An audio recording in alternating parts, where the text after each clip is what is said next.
Bonjour et bienvenue dans cette nouvelle vidéo où je vais aborder un petit peu le corps physique et son rôle dans la période actuelle que nous traversons. J'ai reçu cet appel d'en parler, de me mettre face caméra et de partager cette guidance, ces informations de façon complètement intuitive. Et ça a été grandement motivé par ma propre expérience, mais aussi par l'expérience de personnes qui peuvent m'entourer, que je peux rencontrer lors de séances individuelles. Et ce qui se passe, c'est qu'on est dans une période de grande fluctuation vibratoire. Le taux vibratoire, les fréquences sur Terre augmentent. Et bien entendu, ce n'est pas toujours linéaire. Donc il y a des périodes où ça augmente un peu plus et des périodes où on revient à un semblant d'équilibre.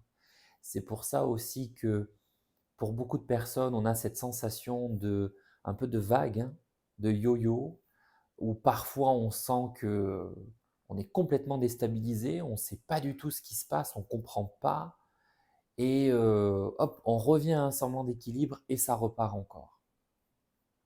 On atteint comme des paliers vibratoires où à peine on a le temps de se stabiliser qu'on repart déjà, on est amené ailleurs. Et c'est parfait ainsi. Et ce qui se passe, c'est que il y a beaucoup de personnes qui se sentent complètement déstabilisées par ces énergies-là, et j'en fais partie également, ce qui est totalement naturel et normal. Mais on met de côté quelque chose de très important qui est notre corps physique.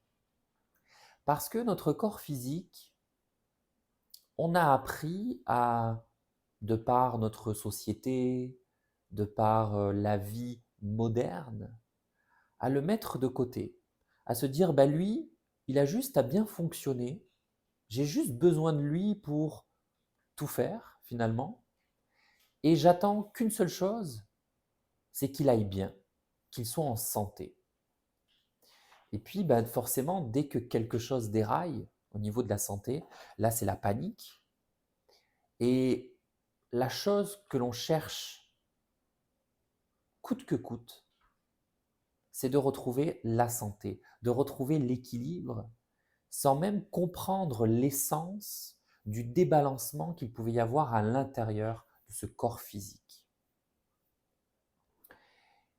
Et c'est là qu'il est important d'y revenir en cette période, parce que cette période demande beaucoup d'efforts à notre corps physique pour s'adapter, parce que toute la matière qui nous entoure, hein, de cette réalité physique, est amenée elle aussi à faire évoluer son niveau de fréquence, son taux vibratoire. Et c'est pareil pour notre corps physique, dans cette réalité. Et c'est même, j'ai envie de dire, le premier touché dans notre réalité. Parce que lui, finalement, il est toujours là, il s'adapte.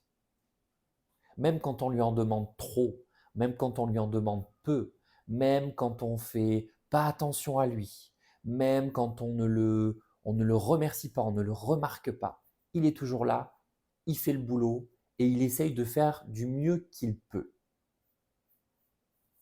Mais finalement, ce corps physique, il est aussi le premier outil intuitif que nous avons. Parce que ça, c'est pareil, et je ferai probablement une autre vidéo là-dessus. Il y a beaucoup de personnes qui disent j'ai aucun don intuitif, j'ai aucune capacité intuitive. Et c'est faux. Et une des principales passe par notre corps physique. Parce que notre corps physique, il est certes notre enveloppe physique pour cette incarnation dans la matière, dans cette réalité 3D physique, mais il est aussi un grand messager, parce qu'il fait le lien entre l'esprit, hein, notre être, notre âme, ce qui n'est pas palpable, hein, ce qu'on ne peut pas percevoir avec nos sens, mais qui est bien présent, qui nous habite, qui nous anime, est ce monde de matière, ce monde physique.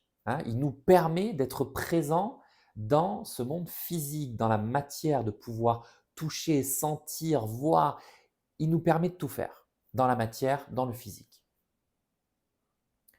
Et comme il fait le lien, il est aussi là pour nous alerter quand la communication entre l'esprit, l'âme et la matière, le physique, n'est pas bien fluide.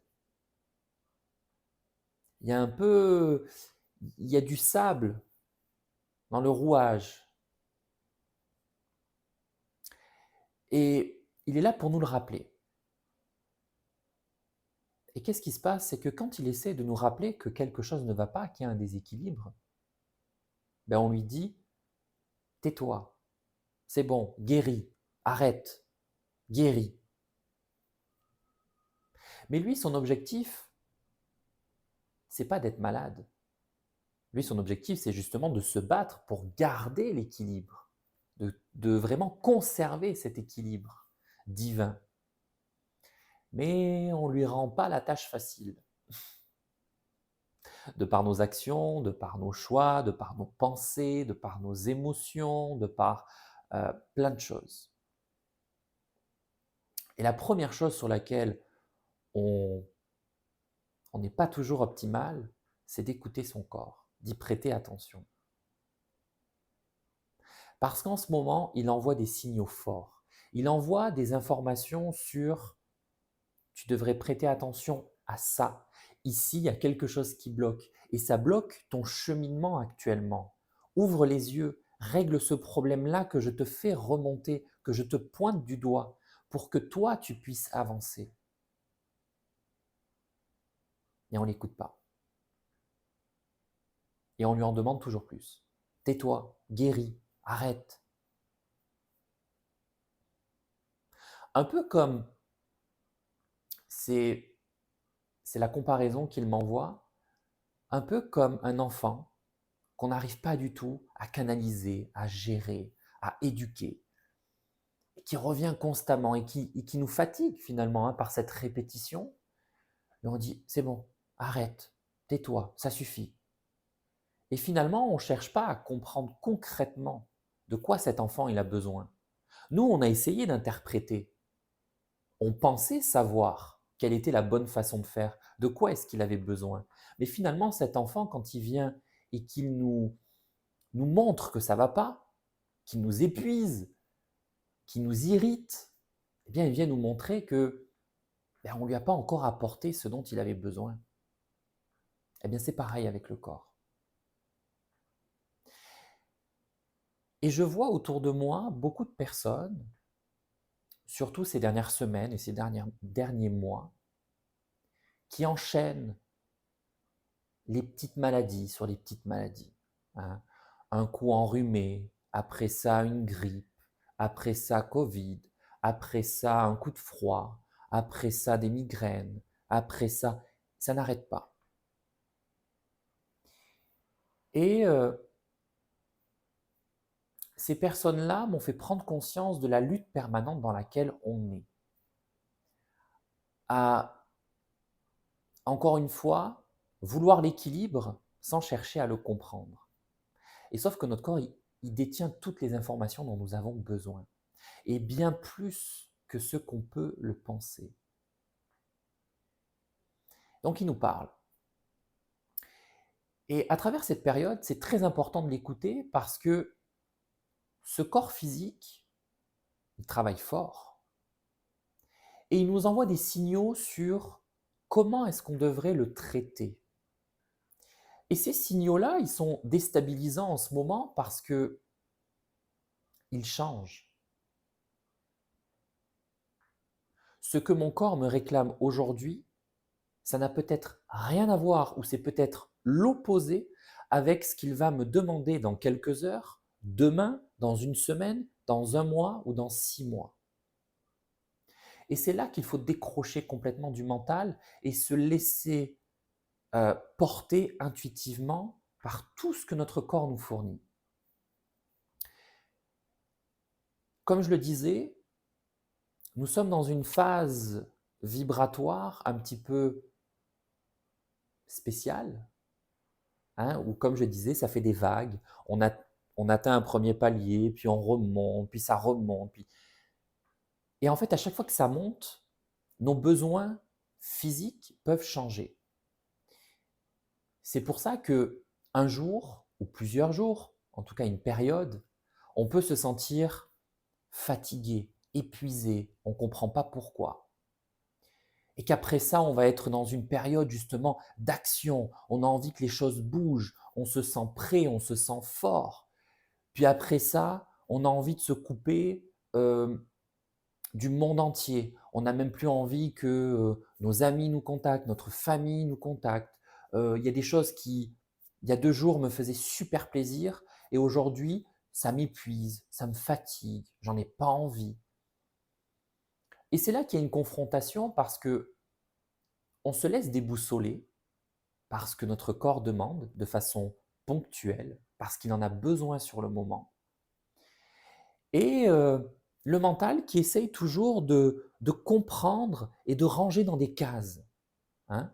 Il aime sentir qu'il a le contrôle. Et donc pour lui, il se dit, non, mon corps physique, il aime ça, ça, ça, ça, ça, il a besoin de ça, ça, ça, ça, ça, et il n'aime pas ça, ça, ça, ça, ça. Mais finalement, ça c'est valable juste à l'instant T ou à un moment donné. Mais ça évolue. Et c'est ce qu'il faut accepter. Et je vois des personnes qui, par exemple, me disent « Ah non, non, non, moi j'ai besoin de 7 heures de sommeil par nuit. C'est mon quota d'heures. Je sais que si je fais moins, je suis fatigué. Si je fais plus, c'est impossible. Puis de toute façon, si je fais plus, après c'est compliqué. Là, là, là, là, là. »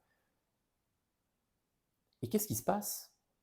S'il y a une nuit où ils vont dormir 5 heures, ils vont rester sur l'idée de dire « Oh là là, j'ai pas assez dormi. J'avais besoin de plus quand même. Hein. Pourtant, j'ai tout fait bien. Je me suis relaxé avant d'aller au lit. J'ai essayé, même après le premier réveil, de rester au lit pour essayer de me rendormir. J'ai pas réussi parce qu'il y a de l'analyse.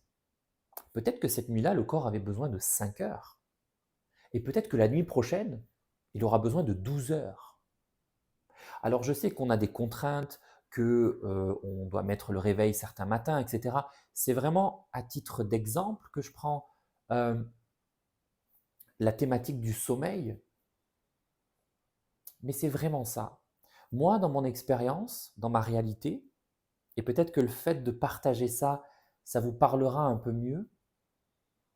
Oui, il y a des jours où je vais beaucoup dormir, je vais être fatigué, je vais être épuisé.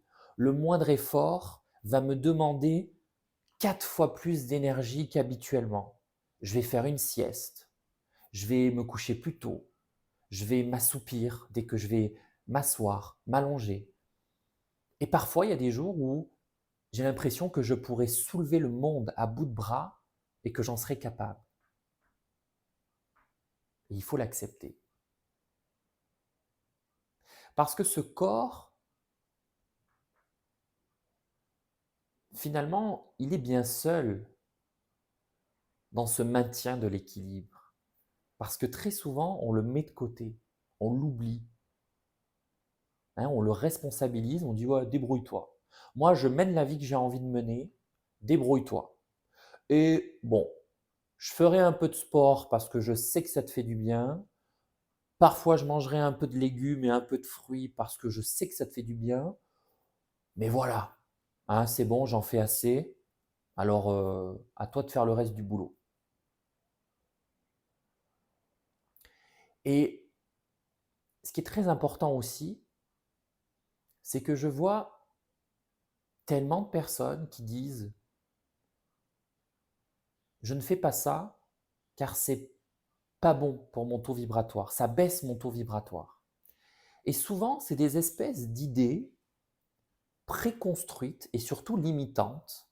Hein. On entend une personne, un maître spirituel, quelqu'un qui nous inspire et qui va dire ne mangez plus ça, ça fait baisser le taux vibratoire.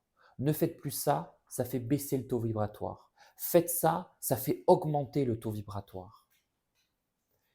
Et moi, personnellement, je ne suis pas d'accord avec ça. Parce que il peut y avoir une action qui, moi, me fera plaisir, me fera du bien. Euh, Par exemple, aller promener dans la nature. Et moi, ça me fait du bien. Moi, c'est quelque chose qui me nourrit. Et je le sais. J'aime ça. Ça me fait du bien. Mais ce n'est pas pour tout le monde. Et donc, je pourrais venir en affirmant, allez dans la nature. Ça va augmenter votre taux vibratoire. Mais la personne qui va aller dans la nature, parce qu'on lui a dit que ça ferait augmenter son taux vibratoire, mais qui n'a aucunement envie, qui ne se sent pas rempli par cette action, par ce moment dans la nature, mais son taux vibratoire, il ne va pas augmenter. Au contraire, elle risquerait même d'être dans des émotions d'irritabilité, de se forcer à faire quelque chose, donc ne pas écouter son cœur, son intuition, ses envies. Et c'est là que notre taux vibratoire, il n'augmente pas. Parce qu'on se désaligne. On fait des choses que je le fais parce qu'on m'a dit que c'était bon, parce que je suis convaincu que c'est bon pour moi. Mais non. Qu'est-ce que ça dit à l'intérieur? Est-ce que tu as envie de le faire ou est-ce que tu n'as pas envie? Est-ce que tu as envie de le faire, mais tu te caches derrière j'ai pas le temps, oh, il fait un petit peu froid, oh, je ne sais pas où aller? Ou est-ce que en y pensant, tu te dis bah non, qu'est-ce que je vais faire dans la nature? J'aime pas ça. Il n'y a pas de bruit, il ne se passe rien. Je marche alors que j'ai des courbatures dans les jambes. Là, j'ai pas envie de marcher, j'ai déjà fait du sport. Quelle est la réelle motivation ou non-motivation derrière cette action? Et c'est pour ça que il y a des gens qui peuvent aimer manger un bon repas qui leur fait plaisir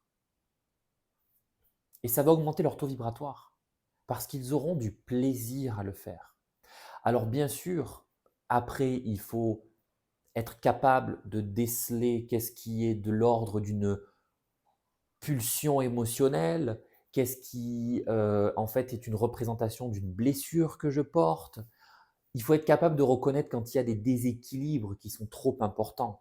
Par exemple, une personne qui prend du plaisir à travers un bon repas, si cette personne, elle mange continuellement toute la journée, qu'elle se réfugie dans la nourriture, là, il y a un déséquilibre qui est à travailler. Hein. C'est plus, là, il n'y a plus une histoire de ça monte mon taux vibratoire, mais bien sûr que non, parce que là, on commence à rentrer dans quelque part dans un comportement un peu autodestructeur. Hein. Le corps ne pourra plus suivre. En tout cas, il faut quand même faire la part des choses à très haut niveau, mais c'est important. Et le corps, ce qui se passe aussi, c'est qu'en ce moment, il envoie beaucoup d'informations nouvelles. Et je vais partager quelques exemples de ma réalité à moi pour que vous puissiez comprendre. Dernièrement, je me retrouve à faire des exercices intuitifs. Quand je dis intuitifs, c'est que je ne les ai vus nulle part, personne ne me les a enseignés, je ne l'ai pas trouvé dans un bouquin, trouvé dans une vidéo ou quoi que ce soit.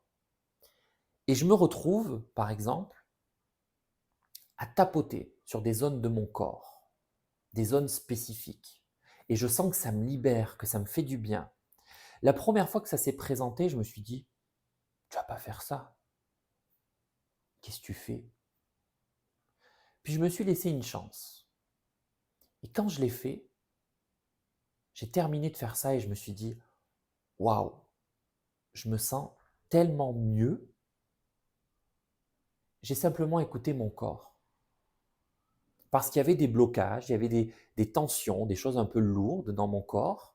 Et finalement, mon corps me disait, tapote dessus, fais bouger l'énergie, vas-y, appuie, active, libère. Et moi, c'est la façon qui a été la mieux adaptée pour moi, mon corps. Et j'ai compris que ça permettait aussi à mon corps de se relier pleinement à mon esprit et que les deux puissent trouver un équilibre, en tout cas du mieux qu'ils peuvent.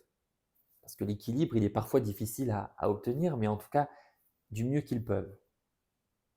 Et ça me fait du bien. Ça me nourrit, ça me libère, ça m'active, ça me relaxe et surtout, ça m'enlève mes douleurs physiques, mes tensions physiques.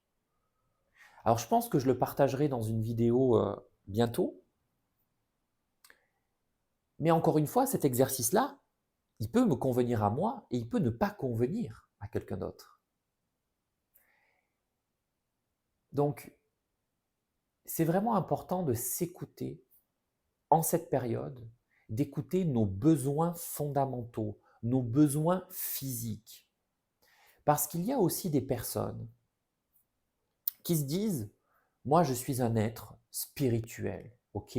Donc, quand ça va pas, qu'est-ce que je fais? Je médite. Quand ça va pas, qu'est-ce que je fais? Je fais du yoga. Je ne suis pas du tout en train de dire que ces activités ne sont pas bonnes. Bien au contraire, c'est très bien si vous le faites. Mais détachez-vous de cette idée. Habituellement, avant, dans le passé, ça me faisait du bien. Donc aujourd'hui, je sais que ça va me faire du bien aussi. Eh bien, peut-être pas. Parce que peut-être que votre corps, actuellement, il a besoin de quelque chose de spécifique, de spontané, de ponctuel, et peut-être que ça évolue. Comme notre vie entière évolue. Il y a des choses que j'aimais hier, que je n'aime plus aujourd'hui, et il y a d'autres choses que je n'aime pas aujourd'hui, que j'aimerais demain. Et c'est ça toute la beauté. Et parfois, on se rend compte qu'il y a des choses que j'aimais, je n'aime plus, et j'aime à nouveau. Mais parce que, en fonction de la période, du moment, j'avais pas ce besoin-là. C'est pour ça qu'il ne vibrait plus avec moi. Et ce qui est important également, c'est de ne pas juger. Par exemple, quelque chose que j'aimais avant, quelque chose que je n'aime plus, mais où mon corps me demande de revenir à cette chose d'avant, ce qui est possible. Et ne pas juger en disant « Oh non, non, non, ça c'est l'ancienne version de moi-même. J'ai pas le droit d'y retourner parce que ça c'est retourner dans le passé. » Non. C'est que dans le passé, tu en avais besoin, puis après ça, tu n'en avais plus besoin, et là, tu en as besoin à nouveau. Et il n'y a pas d'histoire de hiérarchie, de régression, de faire un pas en arrière. Non. Il y a juste écouter. Qu'est-ce qui te fait du bien? De quoi tu as besoin? Qu'est-ce que ton corps te réclame? Va chercher l'information derrière le déséquilibre, derrière la tension, derrière la maladie. Il y a beaucoup de supports qui aident justement à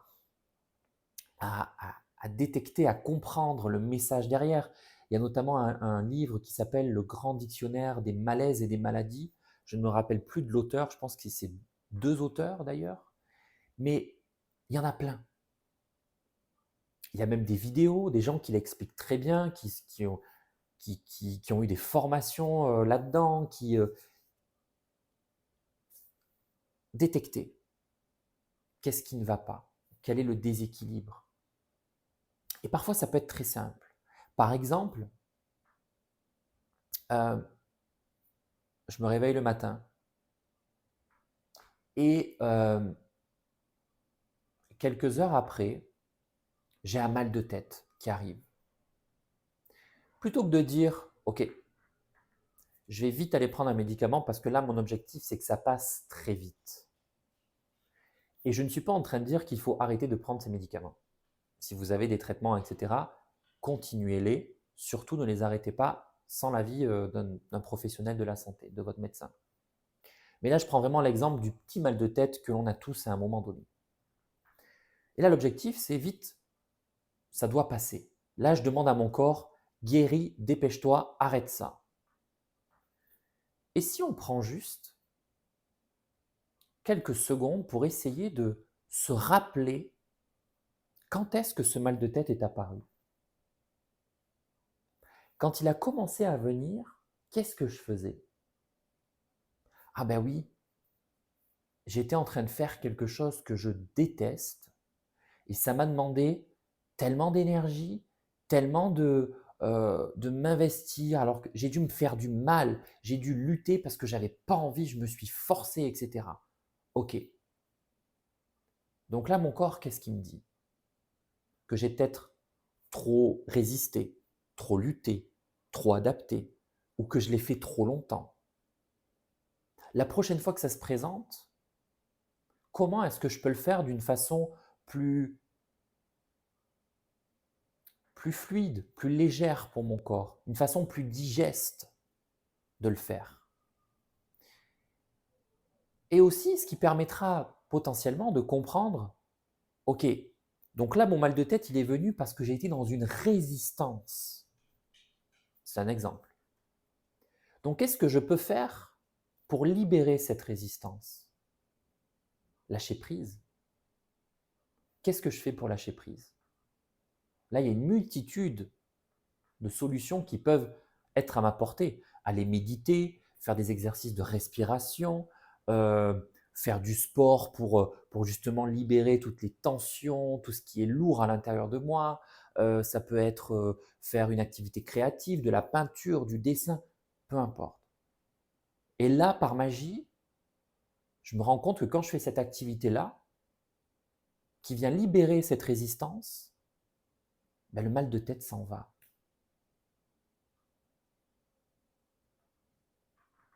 Je viens de m'auto-harmoniser parce que j'ai cherché à comprendre le message qui passait à travers mon corps. Et cette fois-ci, je ne lui ai pas dit « tais-toi, pars, règle ça au plus vite. Et s'il faut, je vais prendre des choses externes pour que tu te dépêches. » Alors là, c'est pareil, il faut faire preuve de discernement. Par exemple, là, je parlais du petit mal de tête et je ne parlais pas des personnes qui peuvent être, par exemple, migraineuses et avoir des crises tous les jours, pendant des semaines. Voilà, là, il y a aussi quelque chose à comprendre, mais peut-être que ce ne sera pas aussi simple que ça et qu'il y aura besoin d'aide de part d'intuitifs, de personnes qui donnent des soins énergétiques, qui canalisent, etc. De se faire aider, tout simplement. Il y a des choses beaucoup plus profondes que d'autres. Moi, je parle vraiment de cet aspect quotidien des choses, hein. Donc, c'est vraiment ce qui est important en ce moment, se reconnecter au corps consciemment. Et ça peut même commencer, c'est ce qu'ils me disent, un exercice tout simple. Ça peut même commencer par une petite pensée pour le corps, le matin ou pendant quelques secondes dans la journée. Simplement, fermer les yeux, revenir à son corps, hein, placer votre attention sur le corps physique et de dire je sais que tu es là, merci et je t'écoute. Simplement ça, ça plantera des petites graines et ça construira au fur et à mesure l'attention que vous porterez à votre corps physique et à tout ce qu'il peut vous transmettre. C'est un travail qui demande un peu d'attention, de temps tous les jours, mais qui est super important. Super important. Et c'est super important pour moi, dans ma réalité en ce moment. Et c'est pour ça que j'ai été guidé à partager ce message-là pour permettre à d'autres personnes de reconnecter avec leur corps physique et commencer à vraiment détecter les messages qu'il renferme. Parce que c'est une mine d'informations très, très, très, très, très importante. Et surtout, ce corps, il est là pour nous faciliter la vie dans cette matière. Et s'il ne nous la facilite pas, c'est parce qu'avant tout, C'est nous qui lui rendons la vie difficile et pas l'inverse. Je vous laisse avec ça. Je vous remercie d'avoir écouté cette vidéo et je vous dis à très bientôt pour de nouveaux partages. Merci.